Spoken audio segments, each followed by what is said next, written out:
וגם אני פתאום רואה את הקולות.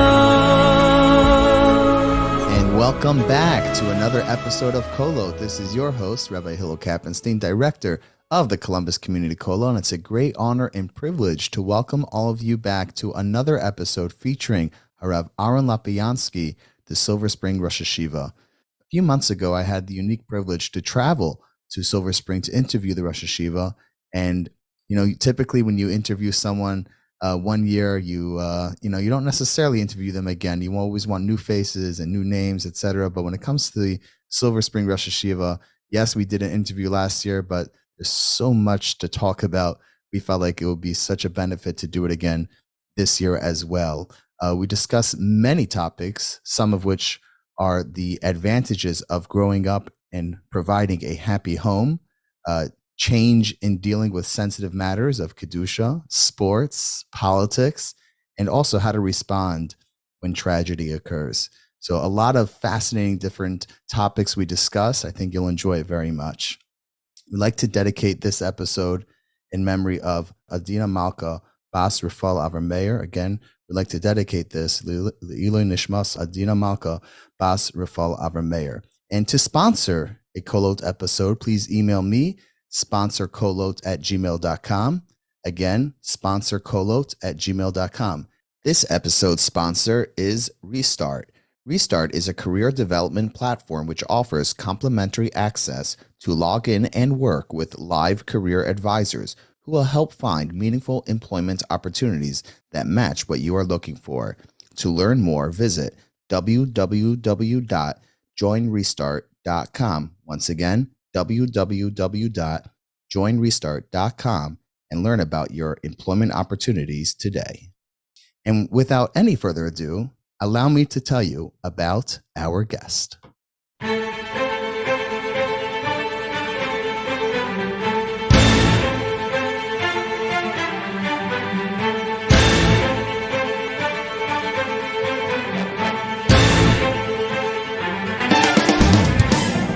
Rabbi Aaron Lopiansky is the Rosh Hashiva of Greater Washington, Tiferes Gedalia. He learned for decades at the Mir Yeshiva and follows the Mesorah of his Rebbeim, Harav Chaim Shmuel Levitz and Harav Nachum Partsavis, and his father-in-law, Harav Benish Finkel, the late Rosh Hashiva of the Mir. His approach to learning was also deeply influenced by his long association as a close Talmud of Harav Moshe Shapiro.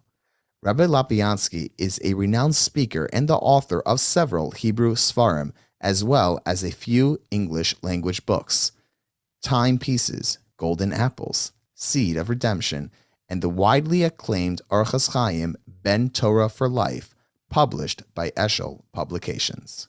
And without any further ado, I'd like to thank the Rosh Hashiva. Welcome to Kolot. Thank you again. It's very nice to get together again, and it's nice to have you by us. Last year, Rosh Hashiva talked about, on our episode, about his parents. Having survived the war, and the Rosh Hashiva, despite having parents that survived the war, growing up, in the Rosh Hashiva's words, a happy home. Yes. And that there's nothing greater one could do to give their child a head start in life than giving them a happy home. It's true. That's true this year as was last year. That's true this year as last year. I imagine that the home the Rosh Hashiva grew up in was not as comfortable, materialistically speaking, as the home that the Rosh Hashiva's children are growing up in. So where I'm going with this is, today, relatively speaking, everyone's living much more comfortable lives. And the homes are maybe not as happy.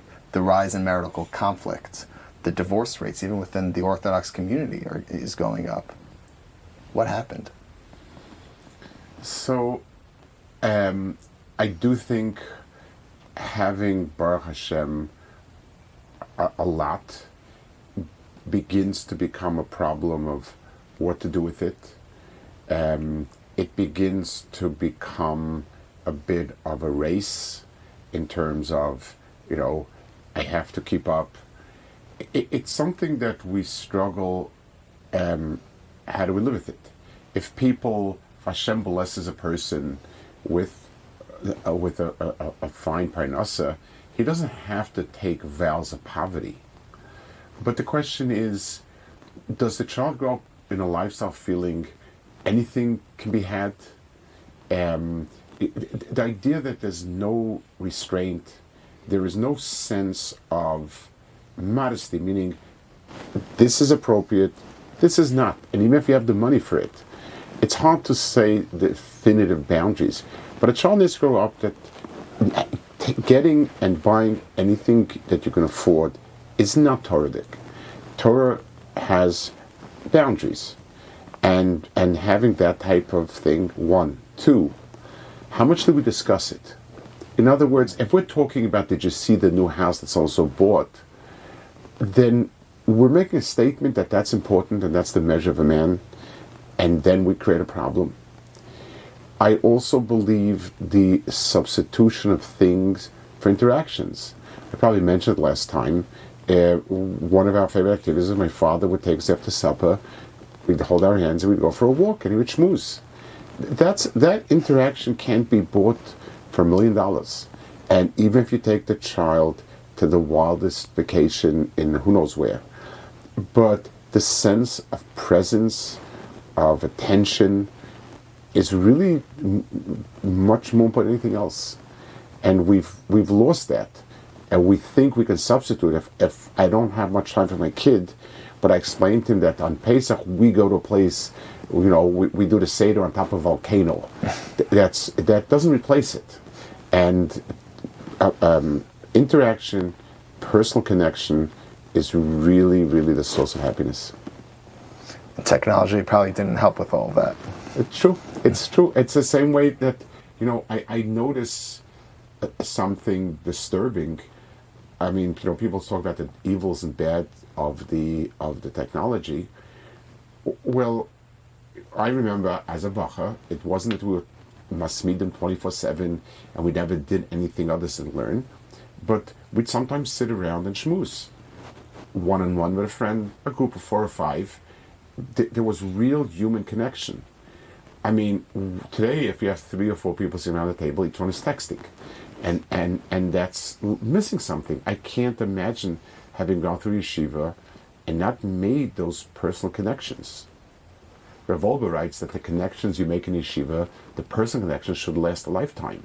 And they have. The very close friends I had from yeshiva are the people that still to this very day, getting together with them is renewing it all over. Before we move on to our next question, I will say, Tanya de Messiah, sometimes you'll find people say, or you'll hear people say, my friends from camp, those relationships, there's nothing like them. It so happens to be you don't bring your phones to camp. Yes. There's not a lot of things that you can do other than playing with each other, learning with each other. So Correct. It seems like we still have a little bit of that left in today's society. Thank God. And thank God that it's an island. And I think the boys and girls appreciate it. When they come out of a camp, they say, wow, it was real life. Mm-hmm. Our next question comes courtesy of Rebbe's Talmud, Shimon Deitch. Okay. All of us are Rebbe's Talmud, but Talmud from Silver Spring. Actually, I've been very close with his father. Was somebody I learned with when he was in the Mir. We'd learn once a week. He's younger than me, his father, and we were very, very close. So it's a long-term, long-standing relationship. Yes. So Shimon submitted the following question. He has an impression that in the Litvish world, the approach to an Asylum, the approach to a test, specifically with Kedusha, with holiness, is that we don't necessarily talk too much about it. We don't focus on it so much and try to make it into a bigger issue than it is. Not that we accept, but we don't have so much of a focus. Recently, there are a few programs that are specific to Shmiras Einayim, watching what one sees with their eyes, that have the backing of Gedolim. It has rabbinic backing. Has there been a shift at all in how we deal with this issue? There are no what we would call it rabbinic conventions where we get together and make these decisions. You go to conventions close. Everybody walks away with a different decision from the convention, so that's fine. Right. But it is something where we need to get a sense of why the winds are shifting, and yes, there is something about that. So I would suggest the following. Once upon a time, yeshiva experience was total immersion. You came to yeshiva, you were cut off from everything else. You're really expected to push hard. It was very competitive and internally competitive. In other words, people wanted after each other. If somebody got onto rode the wave, we say, you know what? With enough hard work, you're going to overcome. You get into the learning, work hard, kill yourself in the learning, and everything else will fade away. I'm not sure that that's the case anymore. That the level of total immersion, that internal competitiveness, all of that, I think, is weakened. So yes, there are, of course, a few places like that, a handful of places. Most places, people are much more lax, much more chilled out. And then you need to worry about the Yitzhahara. The idea that, if you're learning a few hours comfortably is still not going to, stop that. That's one thing. A second thing I think possibly is there's a realization that a lot of people are leaving yeshiva at some point, and the Yitzhahara is much more powerful outside than it was. When I was growing up, there were social norms that at least created red lines.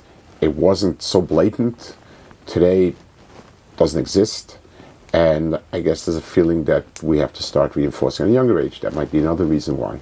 Mm-hmm. That actually takes me to a new, what we say, me'inyan le'inyan ba'isa inyan. Within this topic of kedusha, of holiness, and within technology, there seems to have been two approaches that have made its way in parenting world. And by the way, this is probably the biggest parenting issue of our generation. My oldest is 6. He's starting to get there. We're trying to slow down that process, but it's inevitable. There's the avoid, and then there's the slow exposure, holding their hand. Can they both be right? So I think there are inherently different attitudes. How much do we expose? How much do we shelter? For instance, in the very big, in the macro picture, the Hasidic movements, the types like, especially the Hungarian, there was, they do not want you to speak English like Native American. They don't want you to go with any of their trapped in the culture. They feel the right thing is to feel a stranger, and therefore you don't identify or anything as zero exposure. You build up a world that is sort of idealistic to almost being a fable, in the sense of like, you talk about a world which is just about doesn't exist, and then the hope is that when it's time to move on, you tell them, Rabosai, you're now going to a terrible place, and you always keep, like, it'll means that you'll keep a big distance because you can't identify with it in any way, shape, or form. That was an approach, and like all approaches, it had many remarkable successes, and then it had less than successes. It also creates the problems that if you can't integrate with the world around you at all, you're stuck with very few professions. It creates its issues, and like every derech, it has its positive and has its negative. The flip side was what you would call, I don't know, we'll just label it moderate yeshivish, which meant keep mostly a different world, but be open, and children should understand a world around and so on. Very, very hard to give definitive advice. You have to, you start with the understanding that you're not exposing the child, and then you have to ask yourself, is the child old enough to understand? Is the child need to understand this? Is this going to be a real issue? For instance, let's take something. A boy grows up in Lakewood, and he's going to go to yeshivas there. If he does something, he goes into some business of some sort, then is evolution ever going to be an issue? Unless he deals in dinosaur parts, it's not going to be a real issue. So the question could be asked very fairly: what's the point of going through teaching about evolution and why we don't believe in evolution or whatever it is, it's not that will affect him. It used to be thought that many things concerning family, Jewish family, need not to be taught because it's outliers and fringe and so on. It's not. And I do believe that preempting it by teaching the way we understand things at a time when it's age appropriate will be necessary, because we can't depend on non-exposure. So it's always a question of asking ourselves, what is it exactly that we can reasonably say the child will face, and preempt it by explaining to him how we see it, and why the world is seeing it differently. Moving again, the Indian Baisa, and we're going to do a lot of those to this episode. Another topic related is the Super Bowl halftime. We saw that there were multiple options from the From world to live stream different content during the Super Bowl halftime, which is usually not something appropriate for any God-fearing Jew to get busy with. Right. And then there were different options, whether it was a Torah class, a lecture, or Jewish music or entertainment. It's hard to know where to begin with this loaded topic, but is that a way to fight the tumah, though? Is that a way to fight the impurities, to fight it with something kosher, with kedusha, with something more pure? Well, the Rambam says that when he speaks at the end of Hilchos Yisur Bia, he speaks about kedusha, and he speaks about different important halachas, yichud, and things like that. And the last halacha he says, but the most important protection is filling your mind with Torah, because impure thoughts are only to be found in an empty mind. Mm-hmm. Now, one would assume the equivalent to that is, okay, so we'll put something in halftime that's different. Mm-hmm. That's Torah. I have some so definitely, if people are going to sit and watch it, giving a kosher option is definitely appropriate. I have a few, I guess, thoughts. First of all, do I want a Torah class instead of that? I for something about it, it's there's something about it. It's okay. Would you like to watch this or Torah? Putting Torah even in the same box, I would think pleasant, neutral content, mundane, it's just less jarring to me. The idea that I'm substituting this or that with the Torah, something about it is not covered at Torah. That's on the same table having that. Yes, it's the same thing. Would you like pornography, or would you like something about it? I'd rather find a book that's not kosher. That's one. I have also a thought, and maybe this I don't know if we can voice this publicly. It's I guess it's just a few people listening to this. The podcast. name of the podcast is Kolot. Right. So Kolot Abrok. I have some thoughts about Super Bowl. Sports. Now, one, engaging person in sports is tremendously important. Physical activity is an absolute necessity, and running, walking, playing, those are very positive activities in across the board, and that's great. Organizing sports locally, your yeshiva, the 9th grade against the 10th grade, the this or that, the other one, it makes exercise more enjoyable. It's very hard to sit and to lift weights all day without anything else. Mm-hmm. So that's positive. Going to a game occasionally because it helps you chill out, relaxing, that's also positive value. People go to the beach, people go to a place, so it takes your mind off the really important things like Kolot podcast, Kolot, things of that nature, and you kind of, chill out, and that's okay. But we become emotionally involved in something that really is meaningless. Let's understand Avodah Zarah. and how it came about. So people talk about Avodah Zarah in terms of believing, whether it's the wind god, the rain god. There's another angle, like by the Chet HaEgel. It's people enjoy emotional intensity. So, wow, did you go to that rain god dance? That was like an otherworldly experience. I mean, they danced and jumped and screamed and yelled and rolled their eyes and smoked and or whatever. And it's people need and love intense emotional experiences. For instance, you'll ask yourself, I don't know if they, again, I was growing up, they had horror movies. Horror movies was a whole genre of movies. So you go, you pay money, and you sit for 2 hours, and where you're holding yourself by your seat, and if it's your sister, she's holding on to their life to the thing that the master shouldn't come and grab her. Why? Why would you pay money for it? The answer is because it's an intense emotional experience. Sitting in school day in, day out, we don't have that. There are no monsters roaming around. There's no that.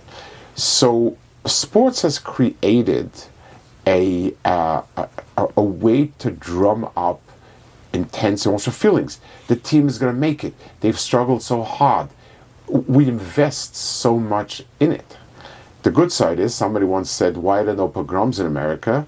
And the answer is because we have professional sports, so you're able to let out all the juices. Right. But so is it appropriate for me, as a person who believes in emes, that there's a real world and real things, to feel emotionally turned on by something that really is meaningless? There was once a boy in a school by us, young boy, and he asked me, is it appropriate to make him a sheberach or to daven for my team to win? So I told him, Yosef, I am so happy to hear that question, because it means that all sick people have been healed, all poor people have what to eat, all single people have found their zivuk, and now we're up to the sports team winning. I mean, why is that important? Why? So to me, so yes, I guess the butters of all the things, of all the shtusim, it's the least not kosher, even though, the halftime stuff, but okay, I get it, but I still feel very strongly, I mean, occasionally the people, this one made a kiddush because his team won. Why? Why is it worth it? You go there, you enjoy them, and you should forget. So it's like it's like the organized sports in yeshiva. You play the game hard, you win, it's great. You lose, it's okay, and that's the end of it. And that's it. You forgot about it. You have a life. Yeah, you have a life, a real life, not a make-believe life. Yeah. There was actually in Lakewood when the it wasn't Lakewood. So it wasn't Lakewood. It could be in Lakewood. I'm not sure if it was in Lakewood or Bismillah. In Lakewood, I think. Babe Ruth, I think, passed away in the early years when Lakewood started. I don't know. I'm not familiar what year. I don't know when you marked the yard site, but whenever it was, he passed away. And Reb Nosson Achman was sort of at the Bachrim. Well, like talking about it. It was a topic. So he by his shmuz, he got into the Rabbi say, I can't let such an event pass by without saying a few words of hesped on this great person.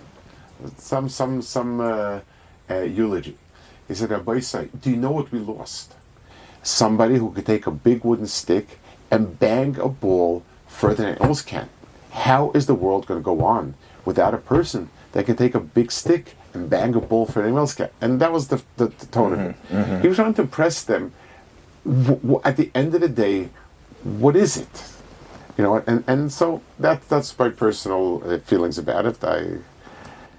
I guess a question is, can there be different levels? In other words, we can all agree exercise is crucial for physical health, mental health, and one will learn better if they take care of themselves. Yes. They say that the first line of defense is diet, sleep, exercise. 100%. I'm on with you. 100%.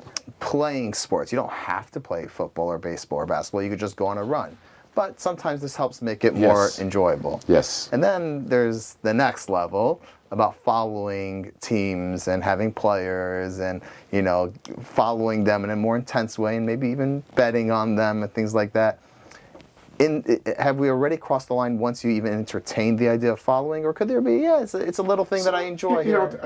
Let me preface. I'm not talking about one of the three big averas.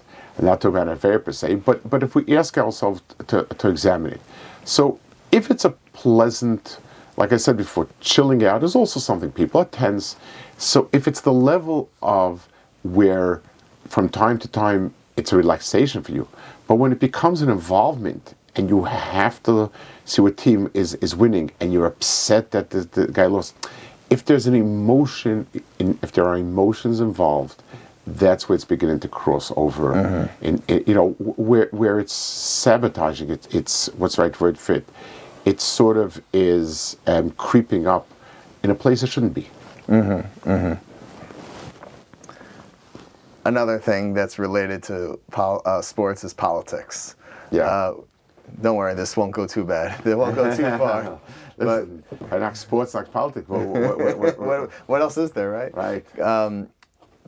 Now that we're past the midterms, candidates are starting to announce their candidacy. We just saw the former president, and then someone else is going to be challenging the president, and we're not going to get into who's a good candidate, who's not a good candidate. Number one, I work for a 501c3. I don't think it's a good idea, right? We can't talk about it. But what we could talk about is time involvement.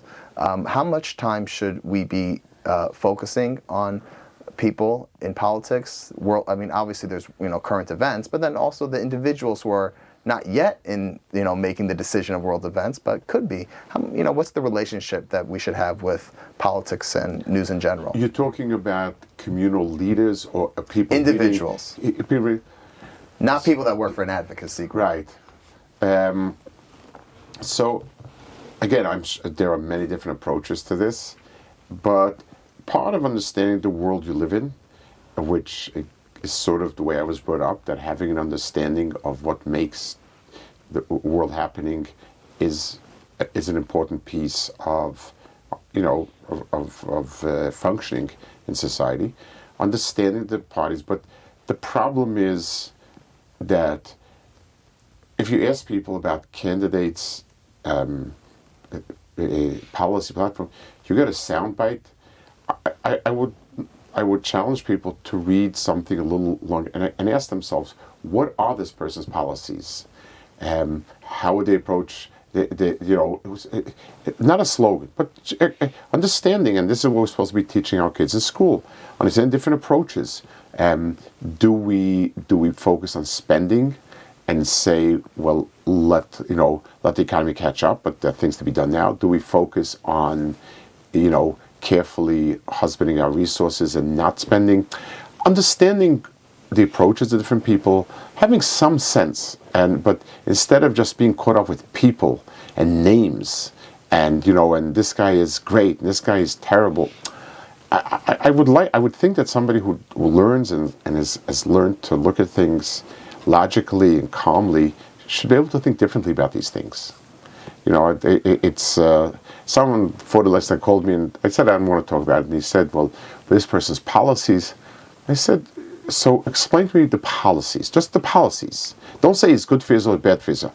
Explain to me, what are the policies? Mm-hmm. I struggle because I can't find it any place today anymore. I can get great sound bites, I can get beautiful pictures, I can get, but I can't get a logical, column written out. This is my approach, and these are the things that I prioritize. These are things I think like this, like that. We get a lot of wonderful slogans, and that's about it. Right. Identity politics is like the name of the game. Yes. Yeah.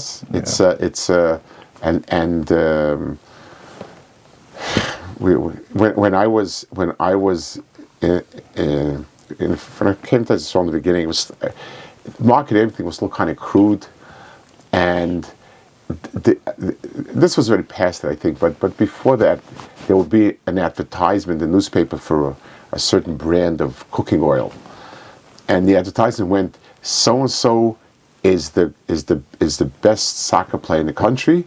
This oil is the best oil on the market. Like zero, and you try to ask yourself, like, at least in America you have this great soccer player recommends this oil.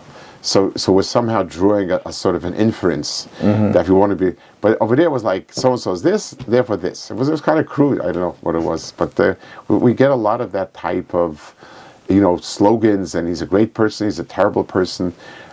I'd love to hear sometimes, like, give me some idea of what the program is. So does the person or the personality or the behaviors of the person go into them representing policies? So if a person is really a negative person, in other words, a person, let's take an example. If a person is a pathological liar, so then there's nothing in the world you can, whatever he promised you, even if you work out a deal, let's say you paid somebody to do something, but if he's not going to live up to it, then, so somebody is either that, or they embody and represent something that you're very against. So let's say, I don't know, let's pick something neutral. Somebody is pro shooting up with drugs, and he does it. So you'd say to yourself, this person is creating an image that will affect many people. So then but if his own life is not what you would, as a Torah Jew, want to be led, so what? That's all of them. Yeah, exactly. There are very few tzaddikim in Stone. So you're looking to see somebody who you can work with, whose policies, and does not represent, in essence, somebody off. Mm-hmm. Moving along, I'd like to talk about moving out of town.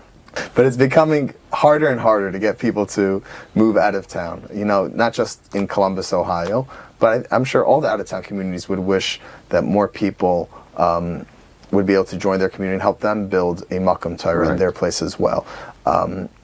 Does at the same time, while it's harder to find people, and by the way, this is whether to move to even be a balabas or to be a younger man in a kollel or a Rabbi in the school, it seems harder and harder. At the same time, it also seems like there's some, I don't want to say Yitzhahara, but there seems to be some energy and focus and attention to making a lot of money. And don't worry, I'm also Kvei Itim. Do the two have what to do with each other? And should Rebbeim and yeshivas and Rosh Yeshivas be encouraging Bachram to look beyond the big cities that have yeshivas and plenty of Bnei Torah? So it's a complex issue. I obviously live, it depends by what standards. Compared to Columbus, we're like a major Jewish metropolis. Compared to New York or even Baltimore, we're kind of the small town. I've been here, Baruch Hashem, 27 years, and I think it's the most wonderful place, Baruch Hashem. And I've grown to admire a lot of the out-of-town communities, both quality of people there and the quality of life. Now, so in the big picture, there are a few issues. One is, it is important to have a strong center, so that a yeshiva like Lakewood should be so well developed and so robust, and you need people for that. So yes, that is important to have a strong center. It is also challenging, this is a continuum of going from, what are the chinuch opportunities for your kids? How much of a challenge is it? Those are real issues. The fact that people do want to be with families, this is all we have basically. So those are all real reasons why it's a struggle. It's not so simple. What I would think, and I think it might be, it's something that, so to tell people you need to move out, and it's great and so on, it's hard, but I would suggest the following. If it becomes an ideal to live 3 years in our town community, if let's say a community like Columbus, so we're already bigger, and we have our, we have Yeshiva Kolot with the families, and that's great, but in a place like Columbus, if there would be 25 young families moving in, and even if they would switch, every 3 years, but it would just keep a vibrant presence. 25 Kolot or Kol type families is something, and it's much easier. So it's not as if a person has to make a decision. Will I need to fly in to see my parents and in-laws or not? The chinuch for my kids as they get older, so I have a grace period until my kids are 6, 7. The chinuch is not an issue at all. Being in a place like this strengthens me. It what I find about it, the beautiful things about out-of-town life is, like you said before, there's a modesty. It's not, people live modestly and positively. There is a certain, it's psychological that when you have a large group of people, you learn to sort of look inwards. So when you're walking the street on a Shabbos morning and you're going to meet, let's say, maximum 25 people, you'll say good Shabbos to everyone. When you meet 200, you're going to withdraw. This is a common known psychology of non-Jews. So kids learn how to be friendly, nice, open. There's a lot. Also, when you're in a small town, you have a responsibility. If you're a young man, and that brings out a lot in people. And it also, it's like, there was this thing about being in the Peace Corps for a year or two, the thing about doing army duty for a year or two. The fact that a person did service for Klal Yisrael, so encouraging that type of, not, well, if I'm going to Columbus, they're really going to look askance at me if I move out, and I have to make a decision now. But being there for a few years, l'chatchila. If a person loves it and decides to stay, that's amazing. But I think that there would be a win-win situation. I think communities have become very mechuzik. People would grow a lot because when you're the mashpia, it changes a lot. The sort of low-key lifestyle that's the norm in our towns, they will have a positive effect on people. They'll see, you know what? You can live like this without any problems, and it's pleasant and it's positive. So I think something along the lines of a movement where people would go for a few years, I think that might be able to get traction. But no, and I could definitely appreciate that. Even for myself, I've realized that I probably have to parent more out of town than I probably would if I was living. I came from Lakewood, but I would probably have to quote unquote parent less, which is really never the case. But which is never the case, and then you know what? No matter how firm and wonderful the community is, a parent should be a parent, and the kid will not pick up the best from the surroundings. So being a parent is a very chashuv thing. I guess the more specific question is, should it be coming more from the leadership, the Rebbeim, the Rashios? And in contrast, if you look at the Chabad world, it comes so strong from the leading Chabad mashpiyim. It's like understood that, of course, we may not do it for life, but of course we're going shlichus. Yeah, we're going to try it out. But it was embedded in them from their earlier years. So there's one klal in terms of what's the right word for it? Movements, directions. You can only stress one thing. In our world, we've stressed sitting and learning, and that's why sitting and learning is the thing. Hasidic, let's say, I'm going to pick a random, may have stressed davening. So in Litvish yeshivas, Shachris for yeshiva bacha, it's understood that he's going to miss it because he was learning late. It's this, that. As important as it is, but we want to stress on sitting and learning. In a Hasidic yeshiva bacha, missing Shachris is a nice farf. What's your learning worth the misach? So they put a lot of emphasis on the learning. Chabad puts a lot of emphasis, obviously, on shlichus. Shlichus is the high point. So, obviously, they've developed an incredible system of shlichus, but the learning is not. They don't have those centers of learning that are parallel. A yeshiva like Chavetz Chaim has made it to go out and to be rebbeim in different places. But they actually, as best of my knowledge, it's taken them a while to latch on to the idea of kolim, of out-of-town kolim. So, those are things that you can only do one thing at a time. And therefore, unless this becomes the cause it's going to, the kolkoris are nice, but they don't get it done. Right. Absolutely. Now, talking about out-of-town communities, that would follow the topic of kiruv rechaikim, of outreach. I do a little bit of that myself in my job. The world of outreach is changing rapidly. It's nothing. Even in the last few years that I've been doing it, from the time that I start till now, it's changed. And especially if you go back to the tshuva movement, it's changed drastically. And just to put this question into perspective that I'm about to ask, I was listening to a lecture on Torah Anytime, very reputable speaker who was talking about community professional development and fundraising, etc. And I don't want to say the name of the person, even though it's online, because it's going to be a distraction. Right. But the person made a prediction that Kiruv in 10 years will be dead. And I don't want to say that, but I could kind of understand where that's coming from because of this trend. How do we understand it? What should we be doing about it? And I guess on a more on a broader level, is this something that should be taken up by individuals, organizations, or gedalim? So I'm again wary very much of saying should be taken up by, because there is no real organization that sits and makes these are tshuva movement came from individuals, whether it was Reb Noach, whether it was Balachim Reb Weinbach,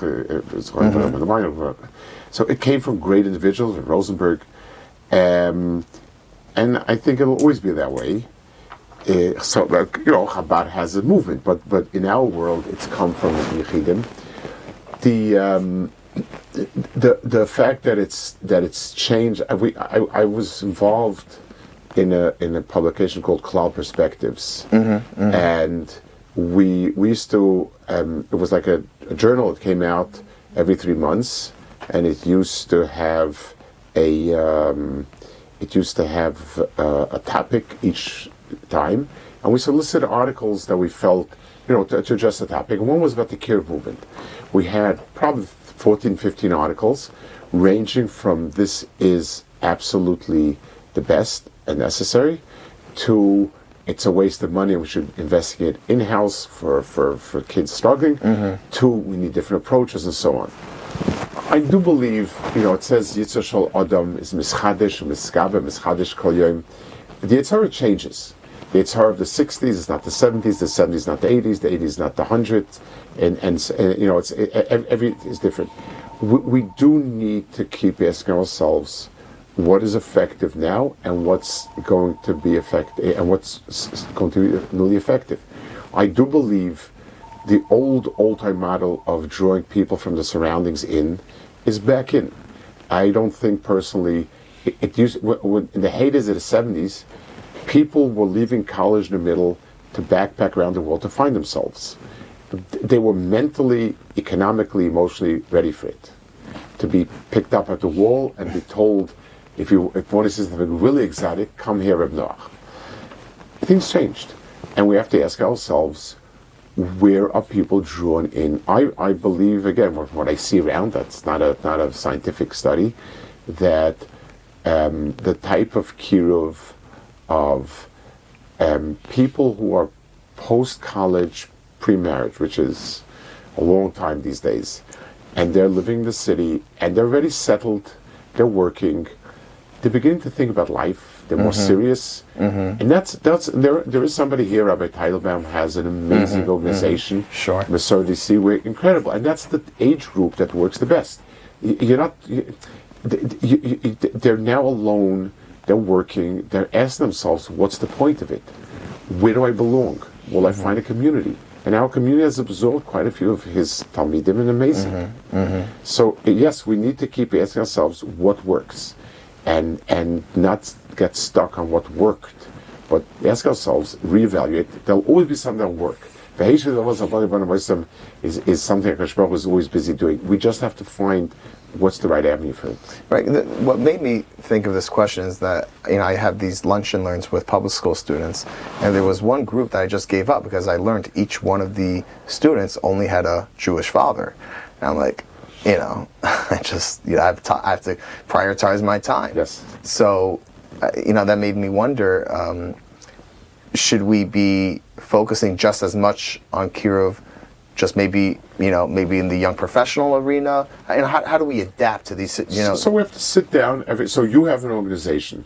You have a general. You have a general perspective that your tafkid includes kiruv. So at the end of a year, you have to ask yourself, what's the trend? Like you said, you prioritized. These kids you're learning with are not kids that are priority. They are non-Jewish, and they have their own zayin mitzvahs, and that's fine. But you need to ask yourself, where do you put your energy, and where you're most effective in halacha of saving people on Shabbos or whatever, or saving people in general.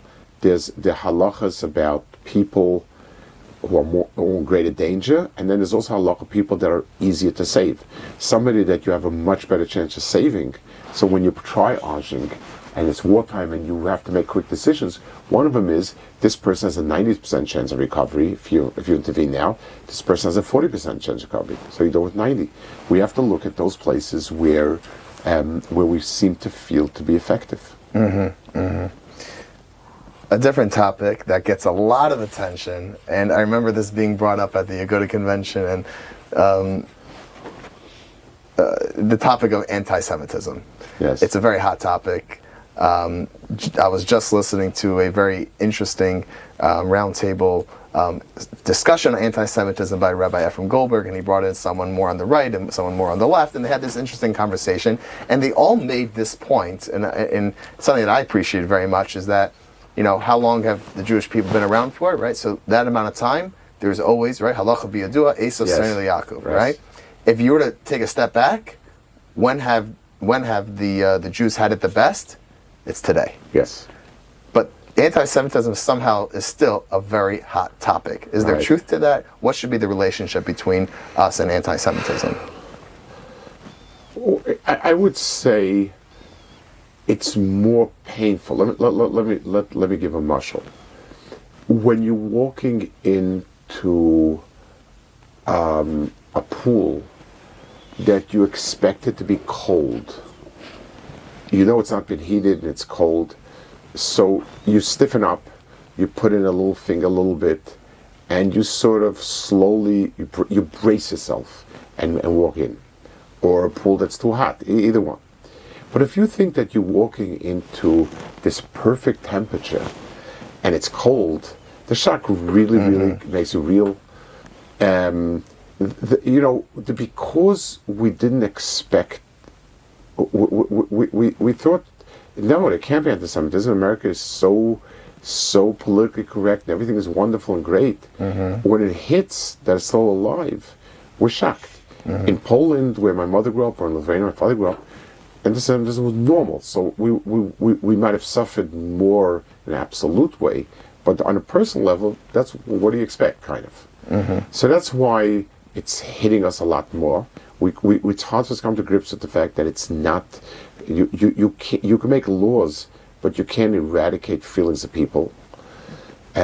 We also are used to a Jew did not think of himself as a Polak or a Lithuanian, so the fact that the society didn't accept you, it didn't bother you emotionally, internally. We grew up thinking of ourselves as Americans, and the fact that quote-unquote real red-blood Americans don't see us as Americans is bothersome. So I think there's a lot of sensitivity to it, and there's also there's a lack of proportion. So, like someone told me, they said in Germany in 1930, they also said nothing's going to happen. Whoa, what's the comparison? Yes, people didn't think because it was incredible, but you're talking about a decade of laws and a government going from bad to terrible to horrendous to unthinkable. Is it like that? I mean, people somehow lose any sense of rational. Do we know? We know nothing.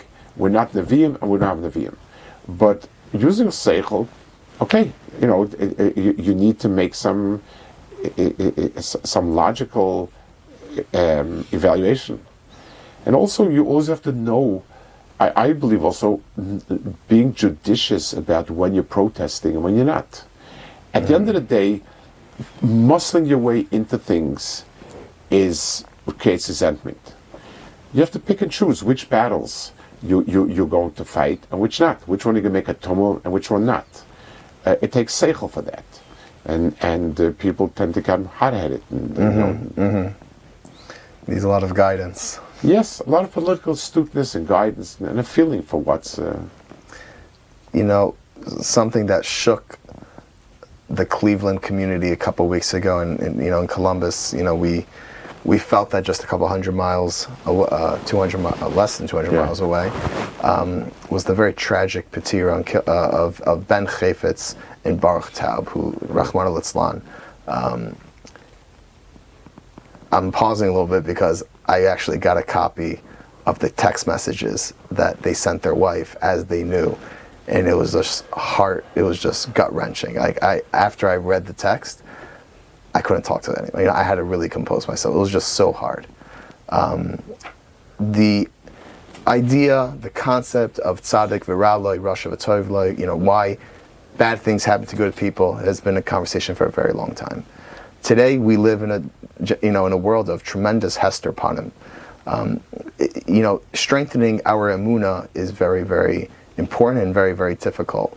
A lot of the emunah discussions have become about hashgacha pratis, divine providence, and stories how everything's going to be okay, and if you're this, da, da, da, da. How do we, in a snapshot, obviously it's very complex, but when we think the word emunah, what should we be thinking? When we think of emunah in tragedy, what should we be thinking? When we think about emunah and hashgacha pratis, what should we be thinking?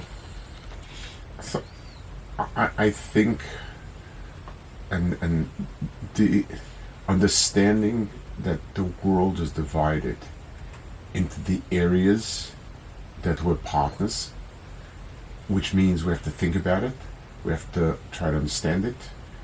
Torah, halacha, we're the ones who pass them with our understanding. Things that we can understand, we're obligated to understand. Then we need to understand there comes a point where that's it. There is no understanding. And that's where Emunah starts. Emunah means the understanding that there is something there. And I do not understand. We had sort of a personal loss in the family. There was a boy who had come from Israel 10 years ago. And he was 15 at the time, with 2 weeks left to live. And also a lot of different hashgachas. Something worked, it pushed it off another 2 years, then something else came in, and for 10 years he had pretty much a life. He spent a lot of time here, and then he went back to Israel. He was able to work and to be with his family and this and that. A little bit less than a year ago, it came back with a vengeance.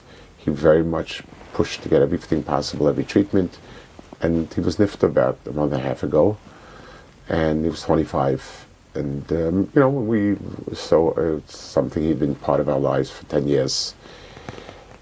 And I wrote to the parents, tried to write a few words of nichumim and so on. And I said, HaKadosh Baruch Hu took out the prophet Yecheskel to a valley of dead bones, dry dead bones. And he asked Yecheskel, do you think these bones are going to live? And Yecheskel looked and looked, and he said, I'm adding these words, I don't know. What it says is, Ata Yadata, only you know. In other words, there's no way I can see any life coming back to these bones. They're dried, this is a valley of death, and it's not something I can in any way even begin to feel it. Then HaKadosh Baruch Hu gave him the prophecy, the famous prophecy of, Elu, and he made it Tchias HaMesim. So I wrote that where people throw up their hands and say we don't understand, that's where Tchias Mason begins. Tchias Mason is not a rational process. It's not a process we can even fathom. And it makes no difference. It has nothing to do with school. It's nothing to do with sitkes. It has nothing to do with anything. People need to understand, we come to a point, like Moshe Rabbeinu, the real revelation to Moshe by the snare was when he covered his eyes and he said, I can't look. We need to understand, and that's why we have this mania that we need to explain everything, gematrias and mises and so on. We need to understand that we need to use our brains up to a certain point as much as we can.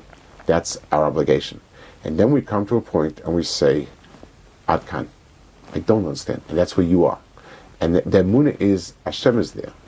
The pasuk says, "Gam ke'elech begates halmaves lo ira." Even when I walk in the valley of death, I'm not scared of evil. Because you're with me.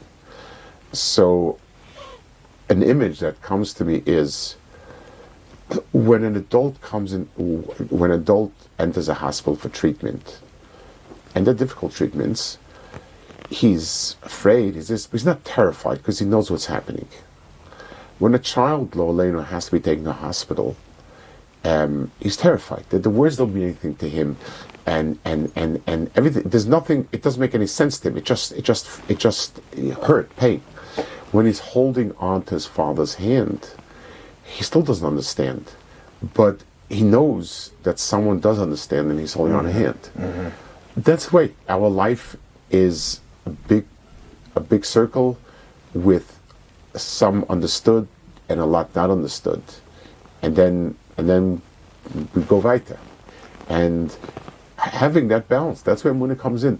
Ad kan, what I try to understand, what I can understand, and from this point onwards, I need to say, it's not for naught, it's not meaningless.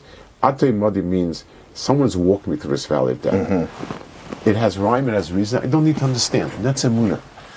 And I think if we'll be able to understand it, we'll have a different sense of things.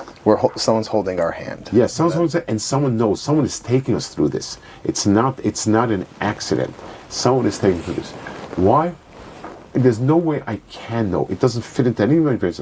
Someday we'll have a different type of understanding, but we don't. On a related topic, there's nothing as heavy as a good dose of Jewish guilt.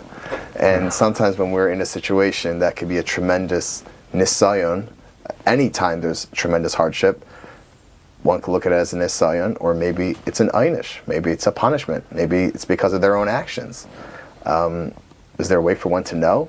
How should they deal with these two conflicting ideas? Or are they conflicting? I don't think they're conflicting. I think we need to be careful not to invent stuff like this is a punishment for something that I didn't do. People have a way of doing that. But I think a person need an event like this, lo aleinu, we should use it as an opportunity to say stuff. Our life is measured. Bez Hashem, it'll be measured out in full. But life is measured. It's given. It's measured. Am I making the best use of my time? Is it something that, life is serious. It's not frivolous. You can't kill time. You can't waste time. There's a famous old Jewish story that I remembered as a child hearing, that a Rav once chanced upon his Balabatim sitting and playing cards. And they were a little bit taken aback, and they said, we're just killing time. So they said, Rabbi said, there was a minhag in Europe that when somebody was sick, they would say Tillim, and then people would donate years of life.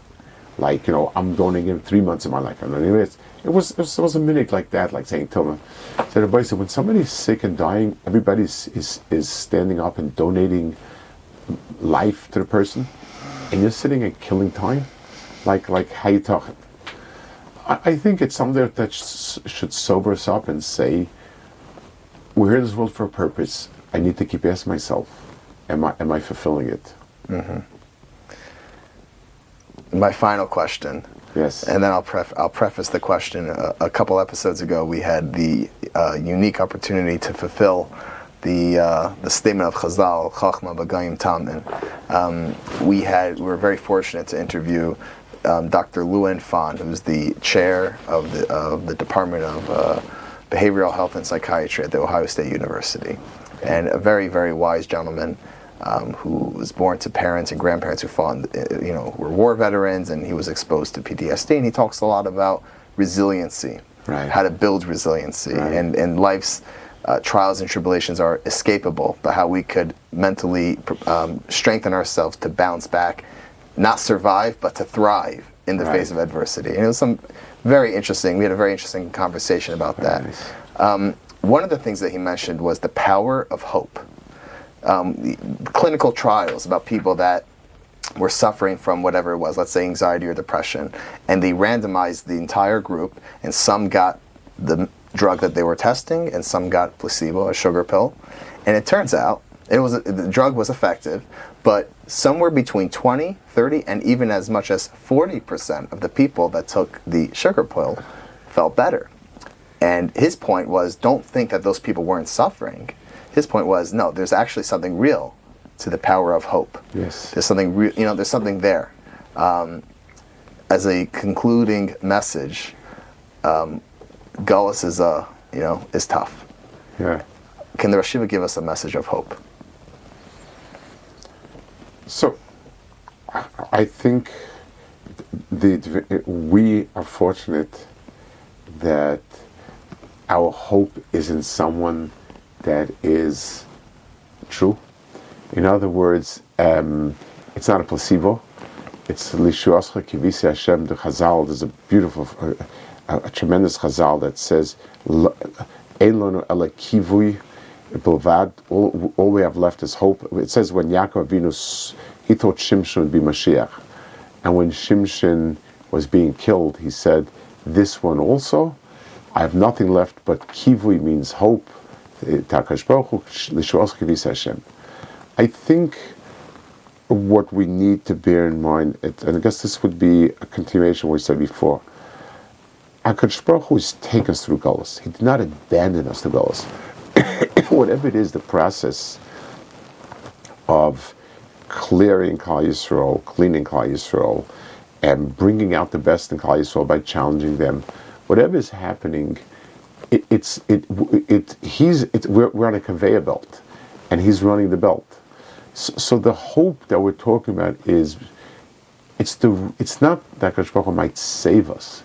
The reason why he's bothering to put us through all it is because he needs us to be the way we have to be for the end of it.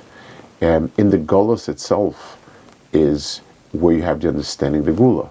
HaKadosh Baruch Hu wouldn't just put through so much pain for no reason.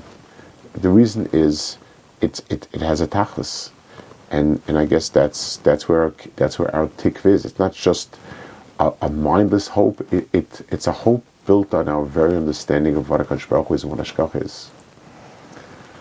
I want to thank the Rosh Yeshiva for being so generous with our time. And it's really amazing. I really hope I was there for a short visit, but a very, very, very, very positive impressions of Columbus, and especially Shimon is very close and got to know you a little bit. So a lot of atzlacha, B'ez Hashem. Yeah. To listen to all Kolot episodes and see upcoming guests, visit kolotpodcast.com. We are also on all podcast players. Type in Kolot on iTunes, Spotify, Google, Stitcher, Podbean, and Amazon. Share with your friends, and please make sure to give us a 5-star review. Kolot is a project of the Columbus Community Kollel, a full-time Jewish learning center in Bexley, staffed with high-caliber Torah scholars. Ever since 1995, boys, girls, men, and women from all backgrounds and affiliations have found many opportunities to connect with Torah and mitzvos at the Kollel. Whether it's a study partner, an engaging lesson, or a program, the Kollel is your one-stop shop for all your Jewish learning. If you want to know how you can benefit from the Kollel, visit thekollel.org. That is TheKollel.org, and forever be inspired.